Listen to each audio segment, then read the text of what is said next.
আল্লাহ পাক রব্বুল আলামিন এই কোরআনকে কেন নাজিল করেছেন? আল্লাহ রাব্বুল আলামিন বলেন, কিতাবুন আনজালনাহু ইলাইকা লিতুখরিজান নাসা মিনাজ-যুলুমাতি ইলান নূর। আল্লাহ রাব্বুল আলামিন বলেন, এই কিতাবটাকে আমি এই জন্য নাজিল করেছি যাতে করে মানুষগুলো অন্ধকার থেকে আলোর দিকে আসতে পারে। এই পৃথিবীতে নানা ধরনের অন্ধকার বলতে আপনারা রাতের আধারের অন্ধকার মনে করবেন না। অন্ধকার বলতে পানির নিচের অন্ধকার মনে করবেন না। অন্ধকার বলতে মাটির নিচের অন্ধকার মনে করবেন না। আল্লাহ রাব্বুল আলামিন এইখানে যে অন্ধকারের কথা বলেছে, এই অন্ধকার মানে হলো মানবরচিত আইন আর কানুন, মানবরচিত জীবন বিধান, মানুষের বানানো জীবন বিধান, মানুষের বানানো আইন কানুন। যেমন আমার বাংলাদেশ 92% মুসলমানদের দেশ। 92% মানুষ মুসলমান থাকার পরেও আমাদের দেশ চলছে আব্রাহাম লিঙ্কনের তৈরিকৃত, একজন খ্রিস্টানের তৈরিকৃত আইন আর কানুন দ্বারা, বানানো নিয়ম দ্বারা, গণতন্ত্রের মাধ্যমে। আল্লাহ পাক রব্বুল আলামিন অন্ধকার বলতে এই গণতন্ত্রকে বুঝাইছেন। অন্ধকার বলতে আব্রাহাম লিঙ্কনের বানানো মানুষের জীবন ব্যবস্থাকে বোঝানো হয়েছে। সম্মানিত উপস্থিতি, এই অন্ধকার থেকে মানুষকে বের করে আনার জন্য আল্লাহ পাক রব্বুল আলামিন কোরআন নাজিল করেছে। কিতাবুন আনজালনাহু ইলাইকা লিতুখরিজান নাসা মিনাজ-যুলুমাতি ইলান নূর, যে অন্ধকার থেকে মানুষগুলোকে বের করে যাতে কোরআনের দিকে, ইসলামের দিকে, আলোর দিকে আনা যায়, এই জন্যই আমি এই কোরআনটাকে নাজিল করলাম। বলেন সুবহানাল্লাহ। আল্লাহর নবী বিশ্ব নবীজি এই কোরআনের তেলাওয়াত করতেন, সাহাবায়ে কেরাম তেলাওয়াত শুনতেন। আবার এই কোরআনে কারীম মানুষকে শিক্ষা দিতেন, সাহাবায়ে কেরাম শিক্ষা অর্জন করত। আমার বিশ্ব নবীজি এই কোরআন থেকে হিকমতের জ্ঞানগুলো মানুষকে শিক্ষা দিতেন। আবার আমার নবীজি মানুষগুলোর অপবিত্র আত্মাগুলোকে পবিত্র করে দিতেন। সুবহানাল্লাহ বলেন। মানুষ যখন গুনাহ করে, অপরাধ করে, মানুষের আত্মা, মানুষের কল্ব অপবিত্র হয়ে যায়। আবার মানুষ যখন গুনাহ ছেড়ে দিয়ে তওবা করে, মানুষের কল্বটা তখন পবিত্র হয়ে যায়। সুবহানাল্লাহ বলেন। আল্লাহর নবী বিশ্ব নবীজি বলেন, আলা ইন্না ফিল জাসাদি মুযগা ইযা সালুহাত সালুহাল জাসাদু কুল্লুহু ওয়া ইযা ফাসাদাত ফাসাদাল জাসাদু কুল্লুহু। আল্লাহ রাব্বুল আলামিন বলেন, আল্লাহর নবী বিশ্ব নবীজি বলেন, মানুষের মাথার থেকে পা পর্যন্ত 3.5 হাত বডির ভিতরে একটা গোশতের টুকরা দান করেছেন, যার নাম হলো কল্ব। এই কল্ব যার পবিত্র থাকে, পরিষ্কার পরিচ্ছন্ন থাকে, ওই মানুষটার মাথার থেকে পা পর্যন্ত পুরা শরীরটাই পরিষ্কার থাকে। আর কল্ব যার অপরিষ্কার, অপবিত্র, মাথার থেকে পা পর্যন্ত সাবান দিয়ে, শ্যাম্পু দিয়ে যত সুন্দর করেই সে ধুইয়া পরিষ্কার করুক না কেন, তার পুরা শরীরটাই অপবিত্র হয়ে যায়। তাহলে আপনার শরীর যত পরিষ্কার করেন, পরিচ্ছন্ন করেন না কেন, আপনার অন্তর যদি পরিষ্কার না থাকে, আপনার কল্ব যদি পরিষ্কার না থাকে, আপনার শরীর কখনো পরিষ্কার নাই। লোকমানে হাকিম, তিনি ছিলেন একজন জ্ঞানী মানুষ। ওনাকে একদিন প্রশ্ন করা হলো, ভাই লোকমান, একটু বলেন তো, এই পৃথিবীতে সবচাইতে উত্তম জিনিসটা কি? উনি তখন ছাগল চড়াচ্ছিলেন। একটা ছাগল জবাই করলেন, করে ছাগলের হার্ট, কল্ব এটা বের করে নিয়ে আসলো প্লেটের ভিতরে। আনার পর দেখাইলো, এই যে ছাগলের যে একটা কল্প, এইটাই হচ্ছে পৃথিবীর সবচাইতে উত্তম জিনিস। এবার ওই লোকটা প্রশ্ন করল, আচ্ছা ভাই লোকমান, তুমি তো পৃথিবীতে সবচাইতে উত্তম জিনিসটা আমারে দেখাইলা, এবার সবচাইতে নিকৃষ্ট জিনিসটা দেখাও তো। ওই প্লেট উঁচা করে বললেন, এই যে এই জিনিসটাই হচ্ছে পৃথিবীর সবচাইতে নিকৃষ্ট জিনিস। তাহলে মানুষের কল্প এটা হলো পৃথিবীর সবচাইতে উত্তম জিনিস, আবার এই কল্প এটাই হলো পৃথিবীর সবচাইতে নিকৃষ্ট জিনিস। কল্প ভালো তো সব ভালো, কল্প অপরিষ্কার তো সব অপরিষ্কার। এই জন্য অন্তরটাকে পরিষ্কার করতে হবে। অন্তর পরিষ্কার হলে সব এমনি পরিষ্কার হয়ে যাবে। আল্লাহ পাক রব্বুল আলামিন এই মানুষের অন্তর পরিষ্কারের জন্য বিশ্ব নবীজিকে পাঠিয়েছিলেন। একদিন বিশ্ব নবীর দরবারে একজন সাহাবী চলে আসলাম। আসার পর বললেন, ইয়া রাসূলুল্লাহ, আমি আপনার একজন সাহাবী, আমার একটা পুরনো বদ অভ্যাস আছে, ওই অভ্যাসটা আমি ছাড়ার চেষ্টা করি কিন্তু ছাড়তে পারি না। আমি আপনার কাছে অনুমতি নেওয়ার জন্য আসছি। আমার নবীজি বললেন, কি পুরনো বদ অভ্যাস তোমার, বলো, কিসের অনুমতি তুমি চাও? বলে, ইয়া রাসূলুল্লাহ, আমি বেশিরভাগ সময় জেনায় লিপ্ত থাকতাম, আমি তো জেনা ছাড়তে পারতেছি না, আপনার কাছে অনুমতির জন্য আসলাম, আপনি একটু আমার জেনা করার অনুমতি দেন। নাউজুবিল্লাহ বলে। আচ্ছা বলেন, নবী যার চাইতে পুত পবিত্র মানুষ আসমানের নিচে জমিনের উপরে দ্বিতীয় আর একটাও ছিল না, এই রকম একটা মানুষের সামনে গিয়ে অনুমতি চাচ্ছে একজন লোক জেনা করার জন্য। চিন্তা করছেন বিষয়টা? নবীজি তো ইচ্ছা করলে রাগের মাথায় যা তা ব্যবহার করতে পারতেন। আপনি আমি হলে কি ব্যবহারটা করতাম? পয়গম্বরে আলম বিশ্ব নবীজি তার উপর রাগ হলেন না, বরঞ্চ মুস্কি হাসি দিলেন। দাঁতের মাথাটুকু পূর্ণিমার চাঁদের মতো বের হয়ে গেল। সাহাবী নবীর দিকে তাকায় রইলেন, মনে করলেন নবী মনে হয় আমারে অনুমতি দিবে, যে সুন্দর হাসি নবী দিয়েছেন। পয়গম্বরে আলম বিশ্ব নবীজি বললেন, ও মিয়া, তুমি জেনা করার জন্য অনুমতি চাইলাম, আমি তোমার একটা প্রশ্ন করি, তোমার বাড়িতে তোমার মা আছে নাকি? বলে আছে। তোমার বোন আছে? বলে আছে। তোমার মেয়ে আছে? বলে আছে। এবার তুমি বলো তো, কেউ যদি তোমার মায়ের সঙ্গে জেনা করে তুমি কি করবা? সঙ্গে সঙ্গে তার কাছে তরবারি ছিল, খোলের ভিতর থেকে, খাপের ভিতর থেকে টান দিয়ে তরবারিটা বের করে নবীজিকে বললেন, ইয়া রাসূলুল্লাহ, আমার মায়ের সঙ্গে কেউ জিনা করলে তার ফয়সালা করব এই তরবারি দিয়া। নবীজি বললেন, তোমার বোনের সঙ্গে কেউ জিনা করলে তুমি কি করবা? ফয়সালা করব এই তরবারি দিয়া। তোমার মেয়ের সঙ্গে কেউ জিনা করলে তুমি কি করবা? বলে, ফয়সালা করব এই তরবারি দিয়া। আমার নবীজি বললেন, তুমি যার সঙ্গে জিনা করতে চাচ্ছ তারও তো ভাই থাকতে পারে, বাবা থাকতে পারে, তারও তো স্বামী থাকতে পারে, তাদের মনের ভিতরেও ঠিক একই রকমের স্পৃহা দাঁড়াবে। কাজেই এইরকম জঘন্যতম কাজ তুমি কেমনে করতে চাও?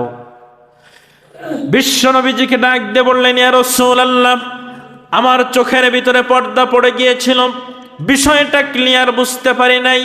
আপনি যে সুন্দর একটা উদাহরণ দিয়ে আমাকে বুঝাইলেন, আমি বুঝতে পারলাম।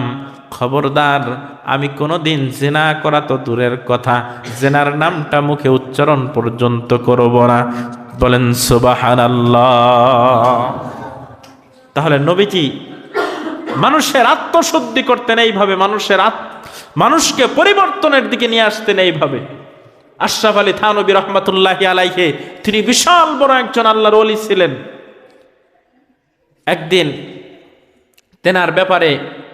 তেনার কাছে 3 জন লোককে হাজির করা হলো, আর বলা হলো, হুজুর, এই 3টেই হলো চোর, আপনার দরবারে কোন রকম বলা কওয়া করে নিয়ে আসছি, আপনি এখন তাকে ভালো করেন।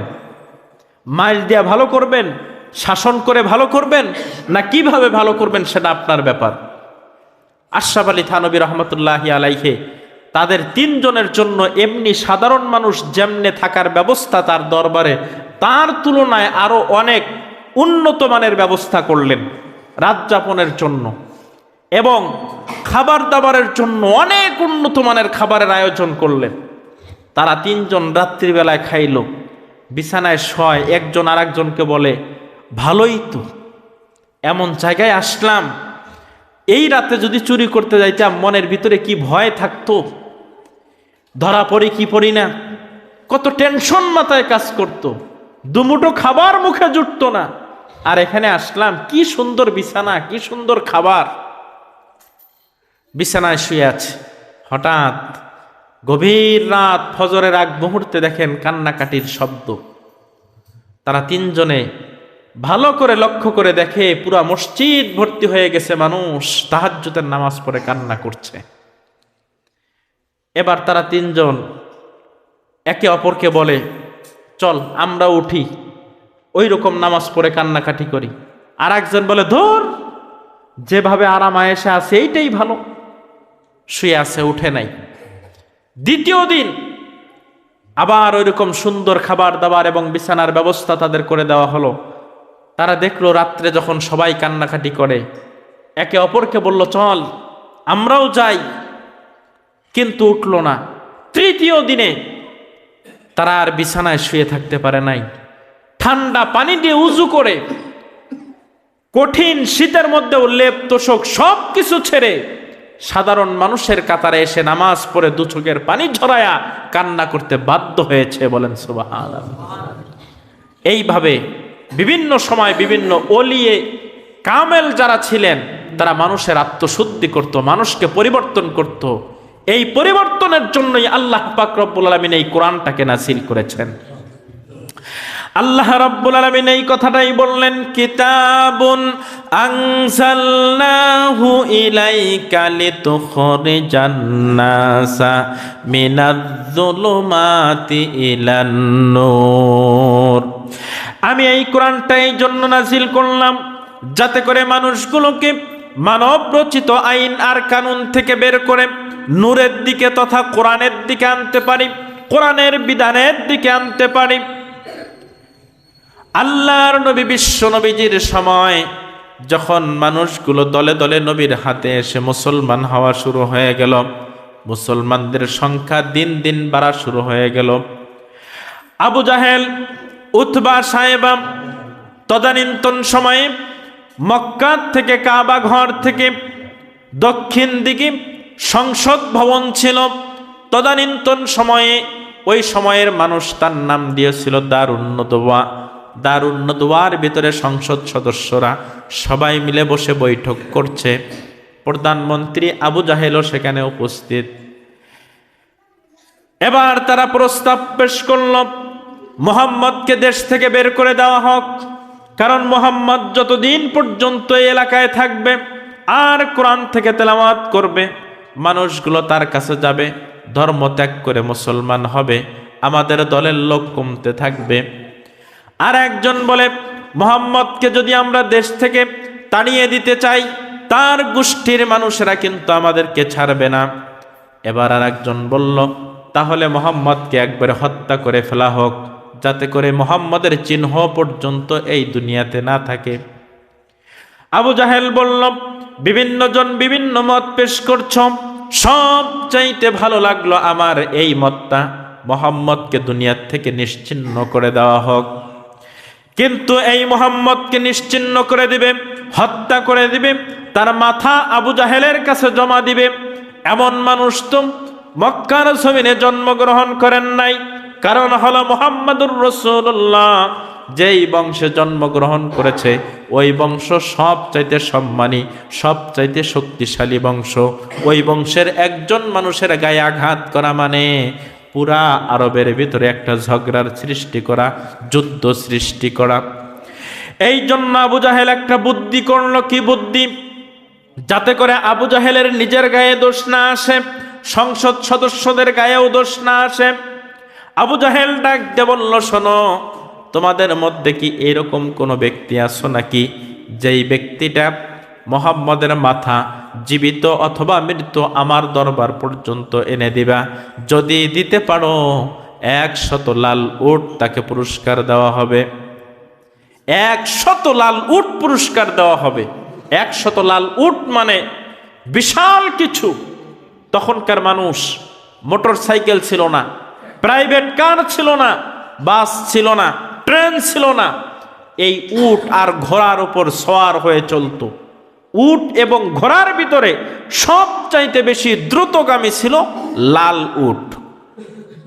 আবু জাহেল বলল, একটা আর দুইটা না, 100 লাল উট পুরস্কার দেওয়া হবে।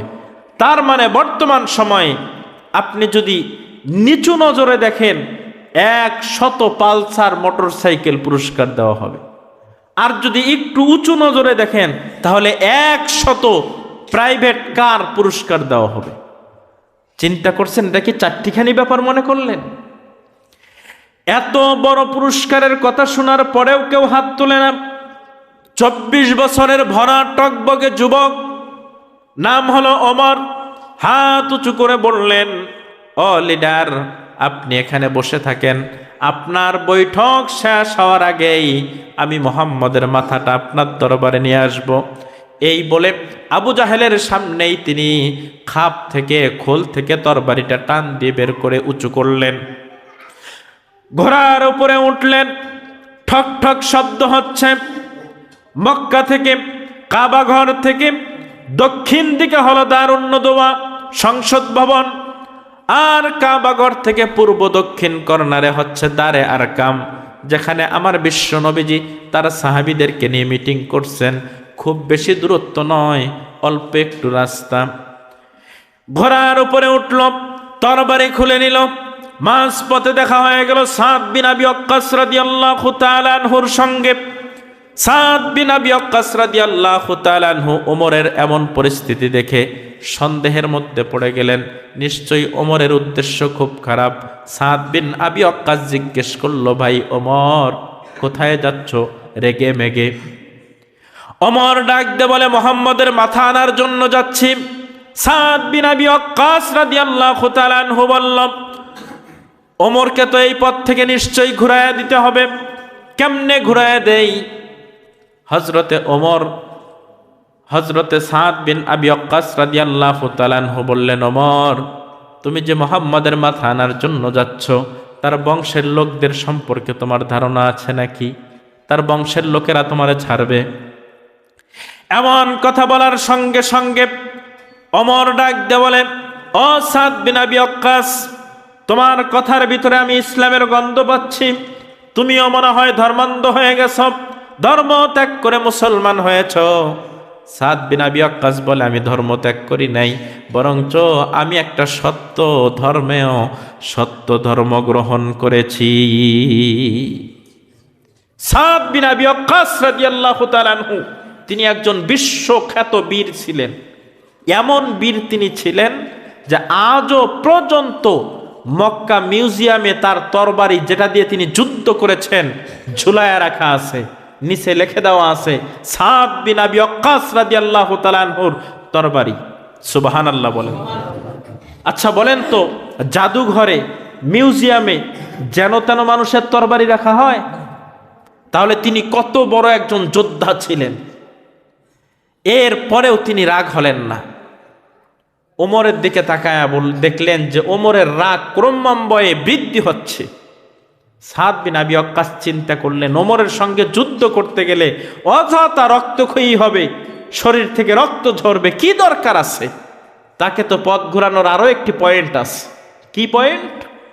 ওমর, তুমি কি জানো তোমার বোন ফাতেমা আর তোমার ভগ্নিপতি দুইজনে ইসলাম গ্রহণ করেছে? আগে নিজের বাড়ির খবর নাও, পরে মুহাম্মদের মাথা নিও। হযরত ওমরের মাথা ঘুরে গেল, বলে কি? ওই মুহূর্তে হযরতে খাব্বাব রাদিয়াল্লাহু তাআলা আনহু ওমরের বোন আর ভগ্নিপতি দুইজনকে কোরআনের তালিম দিচ্ছিলেন তাদের বাড়িতে। হযরতে ওমরের রাস্তা ঘুরে গেল। ওমর যাওয়া শুরু করলো নিজের বোনের বাড়ির দিকে। ওমর যখন রাস্তা দিয়ে চলতো, কিতাবের ভিতরে আসছে ঠক ঠক শব্দ হতো, এমনিও যদি হাঁটতো তাও শব্দ হতো, উট বা ঘোড়ার উপর চললেও শব্দ হতো। ওমর কোন রাস্তা দিয়ে গেলে মানুষ জানতো, টের পেত যে ওমর এই রাস্তা দিয়ে যাচ্ছে এই মুহূর্তে। হযরতে ওমরের শব্দ পেয়ে তারা ঘরের দরজা বন্ধ করে দিলেন। হযরতে খাব্বাবকে দরজার পিছনে লুকায় রাখলেন। ওমর বাড়ির সামনে গিয়ে তার বোনকে যখন ডাক দিল, বোন দরজা খুলে দিল। ওমর বলল, আমি কি যেন গুনগুন করে আওয়াজ করার শব্দ পাইলাম, তোমরা কি করতেছিলে? তার বোন লুকানোর চেষ্টা করলো, কই না তো। কিন্তু হযরত ওমর এমন রাগ হলো, বোনের গালের মধ্যে থাপ্পড় বসায়া দিলাম। জীবনে কোনোদিন বোনকে মারে নাই, বোনকে খুব আদর করতেন। আজকে যখন থাপ্পড় দিল, থাপ্পড়ের জোর আর শক্তিটা এত বেশি ছিল, কিতাবের ভিতরে আসছে দাঁতের গোড়ার থেকে রক্ত বের হওয়া শুরু হয়েছে, পুরা মুখ রক্তাক্ত হয়ে গেল। ওমর তার বোনের মুখের দিকে, চেহারার দিকে, রক্তাক্ত চেহারা দেখে এমন নরম হয়ে গেলেন। জিজ্ঞেস করলেন, বোন, শুনলাম তোমরা নাকি ইসলাম গ্রহণ করেছ? বলে, হ্যাঁ, আমরা ইসলাম গ্রহণ করেছি। আরো মারবা নাকি? মারো। বলে, না, আর মারব না। সত্যি করে বলো, তোমরা কি করতেছিলা? তার বোন বলল, আমরা কোরআনের তালিম নিচ্ছিলাম। ওমর এবার ডাক দিয়ে বলে, আমাকে তাহলে একটু কোরআনের তেলাওয়াত শোনাও তো দেখি। তার মানে আস্তে আস্তে তার দিল নরম হওয়া শুরু হয়েছে। তার বোন বলল, তুমি তো এখন অপবিত্র অবস্থায় আছো, তোমাকে আগে পবিত্রতা অর্জন করতে হবে। তার বোন নিজে গোসল করায়া দিলেন। ঘরের ভিতরে এনে যেই মাসহাফ থেকে তেলাওয়াত করতেছিলেন, ওই মাসহাফ তার হাতে দেওয়া হলো। ওই মাসহাফের ভিতরে লেখা ছিল সূরা তাহা। এবার ওমর নিজ মুখে তেলাওয়াত করছে, তাহা মা আনসালনা আলাইকাল কুরআনা লিতাশকা। এইভাবে তেলাওয়াত করতে করতে যখন এই আয়াত পর্যন্ত এসেছে, ইন্নানি আনাল্লাহু লা ইলাহা ইল্লা আনা ফা'বুদনি ওয়া আকিমিস সালাতা লিযিকরি। ইন্নানি আনাল্লাহ, নিশ্চয় আমি আল্লাহ, লা ইলাহা ইল্লাল্লাহ, আমি ছাড়া কোনো আইনদাতা বিধানদাতা নাই। ফা'বুদনি, সুতরাং আমার ইবাদত করো। ওয়া আকিমিস সালাতা লিযিকরি, এবং নামাজ আদায় করো জিকিরের জন্য। এই আয়াত যখন এসেছে, এবার ওমর বলে, বোন, আমি ইসলাম গ্রহণ করতে চাই। বলেন সুবহানাল্লাহ। হযরতে খাব্বাব রাদিয়াল্লাহু তাআলা আনহু দরজার পাশে লুকানো অবস্থায় ছিলেন। তিনি সেখান থেকে বের হয়ে আসলেন।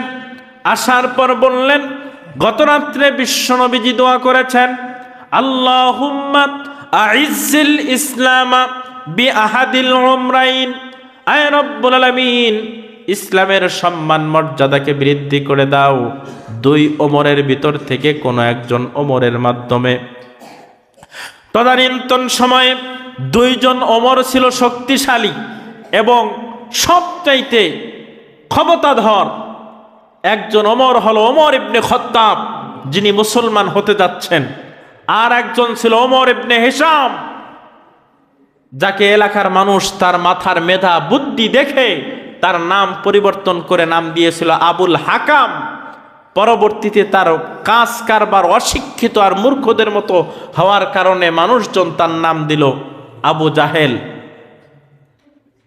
এই দুইজনের ব্যাপারে নবী দোয়া করেছিলেন। আর অন্য এক বর্ণনা এসেছে তিন ওমরের ব্যাপারে দোয়া করেছিলেন, ওমর ইবনে খাত্তাব, ওমর ইবনে হিশাম, ওমর ইবনে জুমআ।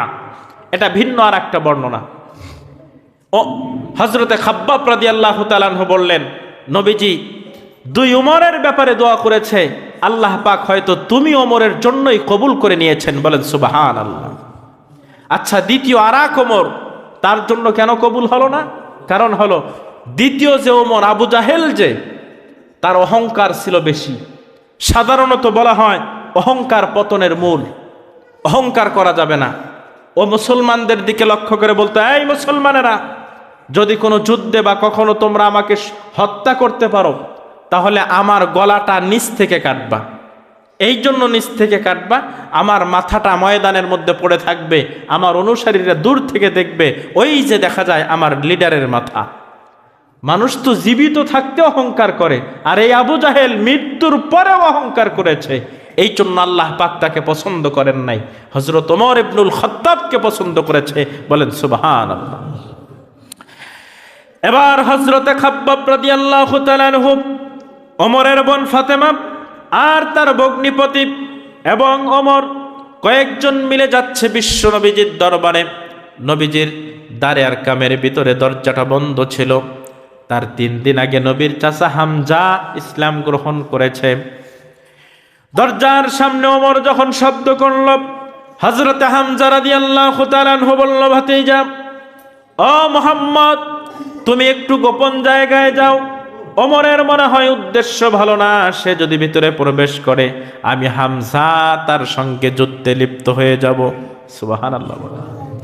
এই বলে তিনি তার খোলের ভিতর থেকে তরবারি টান মেরে খুলে ফেললেন। আমার নবীজি বললেন, চাচাজি, ওমরের ডাক এমন সাক্ষ্য দিচ্ছে না, ওমরের মুখের ভাষা, ওমরের আওয়াজ সাক্ষ্য দিচ্ছে নিশ্চয়ই তার দিলটা নরম করে এখানে এসেছে। এই বলে বিশ্বনবীজি বললেন, দরজাটা খুলে দাও। দরজা খুলে দেওয়া হলো। ওমর এসে 2 হাতে তরবারিটা নিলেন। বিশ্বনবীজি নামাজের সুরতে বসা অবস্থায় ছিলেন। নবীজির 2 হাঁটুর উপর ওমর তরবারিটা এইভাবে নিয়ে রাখলেন। রাখার পর বললেন, ইয়া রাসূলুল্লাহ, তরবারিটা আপনার কাছে জমা দিলাম, আর আপনার তরবারি দিয়ে আমার কল্লাটা কেটে ফেলেন। নবীজি বললেন, আমার তরবারি তো এমন তরবারি যেটা দিয়ে শুধু কল্লা নয়, পুরা মাথার থেকে পা পর্যন্ত পুরার শরীর কেটে যায়, আর কাটা টুকরাগুলো গিয়ে পড়ে জান্নাতের ভিতরে। বলেন সুবহানাল্লাহ।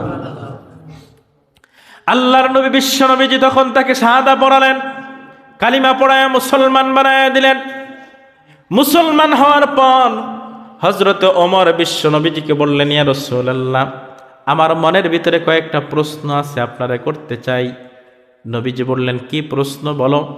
ইয়া রাসূলুল্লাহ, ইয়া হাবিবাল্লাহ, আপনি যে নবী, এই কথার ভিতরে কোনো সন্দেহ আছে নাকি? নবীকেই প্রশ্ন করতেছে, আপনি যে নবী, এই কথার ভিতরে কোনো সন্দেহ আছে? নবীজি বললেন, না, কোনো সন্দেহ নাই। আপনার উপর যে কোরআন নাযিল হয়, এই কোরআনের ব্যাপারে আপনার কোনো সন্দেহ আছে নাকি? বলে, না, কোনো সন্দেহ নাই। আপনি যে ইসলামের দাওয়াত দেন, এই ইসলামের ব্যাপারে কোনো সন্দেহ আছে নাকি? বলে, না, কোনো সন্দেহ নাই। আপনি নবী, এ ব্যাপারেও সন্দেহ নাই, কোরআনের ব্যাপারে সন্দেহ নাই, ইসলামের ব্যাপারে সন্দেহ নাই। তাহলে ঘরের দরওয়াজা লাগানো কেন? দরওয়াজা আর লাগানো থাকবে না, দরওয়াজাটা খুলে ফেলুন। এই বলে দরজা খুলে দিয়ে ওমর বললেন, লিল্লাহে তাকবীর। আর ওইখানে 40 জন সাহাবী উপস্থিত ছিল, একসঙ্গে জোরে আওয়াজে আল্লাহু আকবার বলছে।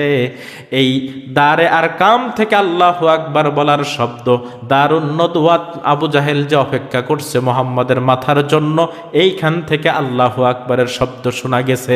বলেন সুবহানাল্লাহ। এরপর ওমর বললেন, এখন আপনারা বের হন। সবাইকে ঘর থেকে বের করলো, করার পর 2টা লাইন করলো। এক লাইনে 20 জন, আর এক লাইনে 20 জন। ডাইন লাইনের সামনে দাঁড় করায় দিল মুহাম্মদুর রাসূলুল্লাহ সাল্লাল্লাহু আলাইহি সাল্লামকে, বাম লাইনের সামনে দাঁড় করায় দিল নবীর চাচা হামজাকে। আর উনি মাঝখানে দাঁড়ায়া বললেন, আমি এখন অবজারভেশন করব, হাঁটাহাঁটি করব। আমি বলবো লিল্লাহে তাকবীর, আপনারা বলবেন আল্লাহু আকবার। এই বলে আমরা কাবা ঘর পর্যন্ত যাব। পৃথিবীর কোনো শক্তি নাই যেই শক্তি ওমরের সামনে এসে কথা বলতে পারে।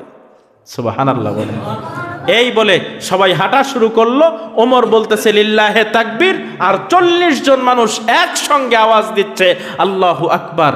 আবু জাহেল, উতবা, সায়বা সবাই দারুন নদওয়াত থেকে বের হয়ে আসলো কাবা ঘরের দিকে, যে কোন দল এইরকম স্লোগান দিয়ে আসছে, এত সাহস কার?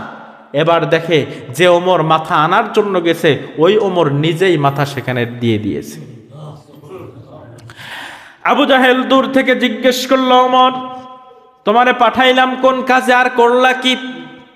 ওমর ডাক দিয়ে বলে, আমার হাতে যে তরবারি ছিল এই তরবারি তো বেশি ধারালো না, কিন্তু নবীর কাছে যে তরবারি সেই তরবারিটা তো খুব ধারালো ছিল। আমার এই সাধারণ তরবারিটা নবীর ধারালো তরবারির কাছে হেরে গিয়েছে। আবু জাহেল এখন পর্যন্ত বুঝে নাই। জিজ্ঞেস করল, তোমার তরবারি লোহার তৈরি, আর মুহাম্মাদের তরবারি কিসের তৈরি বলো, ওই রকম তরবারি আমরাও বানাবো। ওমর ডাক দিয়ে বলেন, মুহাম্মাদুর রাসূলুল্লাহ তরবারি লোহার তৈরিও না, অন্য কিছুর তৈরিও না, এই তরবারিটা হচ্ছে আল্লাহ পাক রব্বুল আলামিনের দেওয়া কালিমা লা ইলাহা ইল্লাল্লাহু মুহাম্মাদুর রাসূলুল্লাহ। সকলে বলি সাল্লাল্লাহু আলাইহি ওয়াসাল্লাম। এই কোরআন আল্লাহ পাক রব্বুল আলামিন এই রমজানে নাজিল করেছেন এই মানুষগুলোর পরিবর্তনের জন্য। আল্লাহ পাক রব্বুল আলামিন সকলকেই পরিবর্তন হওয়ার তৌফিক দান করুক। সকলে বলুন আমিন।